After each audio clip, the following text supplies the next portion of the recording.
G'day tubers, I'm adding another gadget to my boat, and this time it's a Raymarine Autopilot. I only need the small one for this size boat, and I think it's going to be a real bonus. Lets me do a lot of things, apart from just sitting back and letting the boat steer itself while I keep an eye out for other traffic and obstacles. If I see a fish on the sounder, I can touch the screen, mark that spot, and then tell the autopilot to take me back to that spot right over the fish while I get my lines ready. The other big thing about it is I've taken up trolling. I really enjoy it, and I can do the trolling, keep my eye out for traffic and obstacles while I'm attending to my lines and manage the boat by myself. And last but not least, I can set up search patterns in it so that when I get over a spot where I want to look for some fish, I can set up a search pattern to make sure I cover that area, looking for the structure where the fish are hanging out. So let's have a look at the installation and see how hard it was to do. And getting the pump here ready to mount, and in keeping with my aversion to putting any holes through fiberglass that could let moisture in to do damage, I've mounted this on a couple of pine boards. I've glued them solidly together to make them a bit thicker, through-bolted the pump to it. I've got nylock nuts on the inside.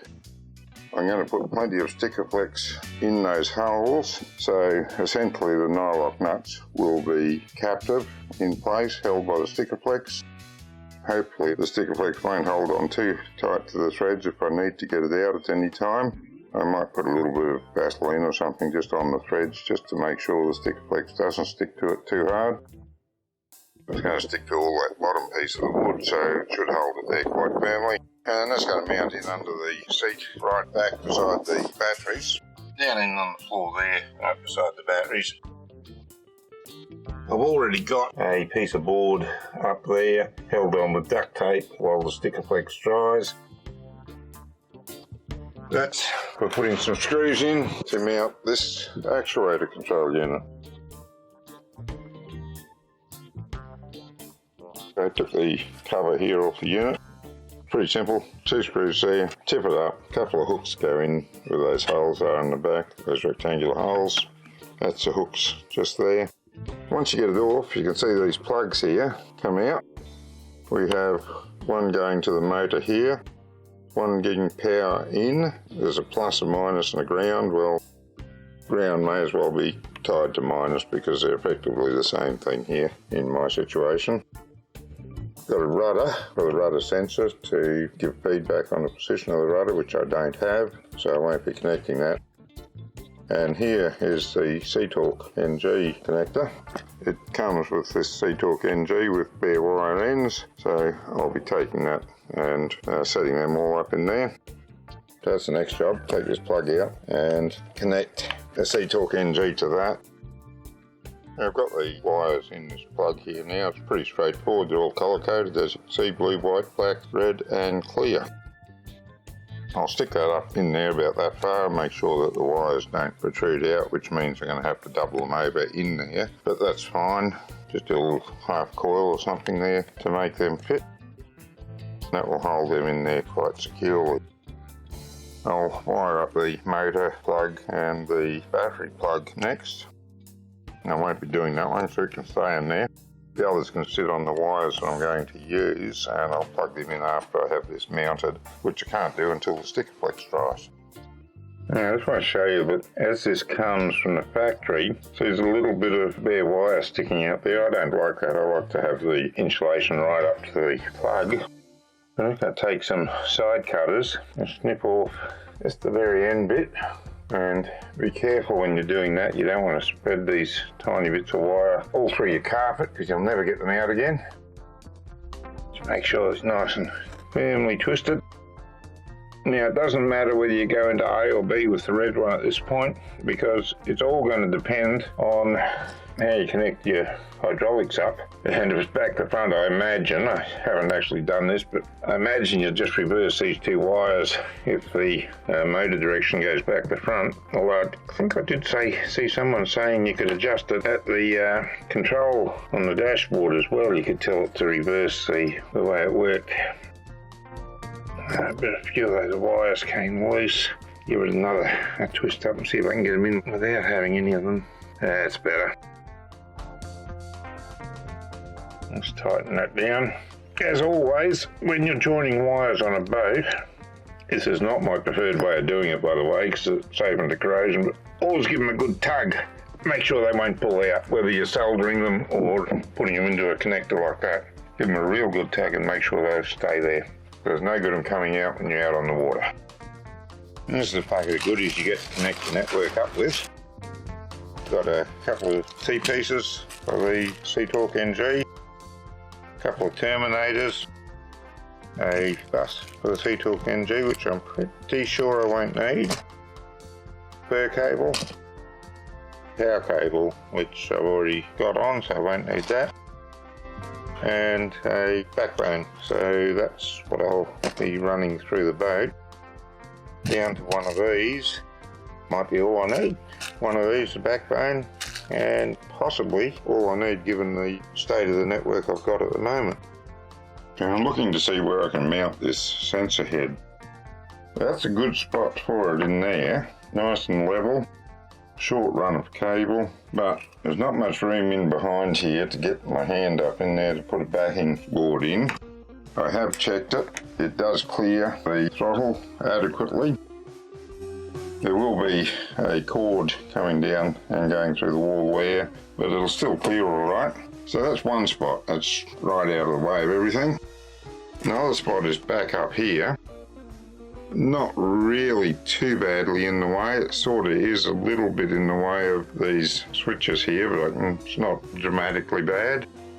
And that's pretty level as well. But again, there may be a problem getting my hand up to put a backing board in there. Up here is right out of the way, but as you can see, we're no longer level, and that's not good. I'd have to build it out like that until it was level, and that's going to be quite difficult to do. Yeah, I think I'm going to have to pass on that position. I don't know if I can do all this one-handed. I shall try. Nope, I don't think I can. I'll give you an idea of what I'm going to do, and then I'm going to have to put it down and do it properly. I've just got a level there. It's a tiny little level for leveling picture frames, so it's not the most brilliant level in the world, but it gives me a rough idea of how close I am. I've only got to be within 5 degrees, so it should be good enough to do that for me. It's got to be level both ways, so I'll have to put the camera down to work that out, and then I'll figure out where I'm going to put this. That's another possibility I'm considering, right down in there, because that gives me the opportunity to mount it nice and level. Keeps it reasonably out of the road. I don't think I'll foul it in there. My knee's well away from it down there. It's well away from the steering wheel. I'm not going to grab it on the steering wheel. And it's probably about as far away from any of the electronics as I'm going to get. The Raymarine goes up there, the Garmin's there, Taco's there, anchor winch radio. Other spot might be back there. That's another option, but I might kick that when I'm going in and out of the boat, climbing up along the side, so yeah, it's probably not a good spot there.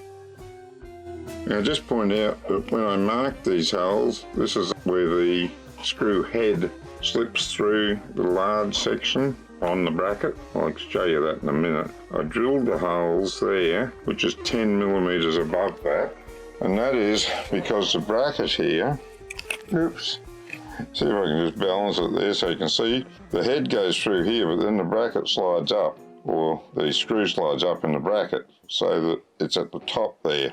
So I marked it there, and then I had to measure up 10 millimeters so that when I put the screw in, I can slide it down to lock it in position. I've got 2 screws in it now, and I've leveled him up. The boat's sitting reasonably level at the moment. I'm sure that's going to be within 5 degrees that the manual says it should be. Backwards and forwards, we're sitting up at the back a little bit, but that's fine because as we're going along and sitting in the water, we're going to be a bit more like that. So I think that'll be alright. If not, I'll have to take it out and pack it a little bit. But I think that's going to be okay as it is. Tighten those 2 screws up there and put the 3rd one in to lock it in position. I've got that mounted now. Next thing is to screw this on, and you screw down through these holes here, 3 of them, into the base. Well, then you put that on, and you've got to have that facing the right way, which I'll go through in a minute, and I think this must just clip on, which it appears to do. Now that's on, I've got this piece to go on, and you might hope you can see that arrow there. That's got to face forward. There's some serrations around the edge, again not sure if you're going to be able to see them, and some little detents in that ring there, so once you fit it in it won't turn. And there it is there, fully assembled. I needed both hands so I had to go off camera to do it, but it's like a bayonet fitting. You put it in and then you twist it clockwise a fraction of a turn just to lock it in place, and that's not going anywhere now. Well, this is going to be a two-part video, and now seems like as good a place as any to break for the second part. So thank you for watching. Hope you come back for part 2. If you'd like to see any more of my videos, you can go to my YouTube channel. Don't forget to click that like button and subscribe for more. Click the bell notification so you get notified when I upload a video. Until next time, good fishing.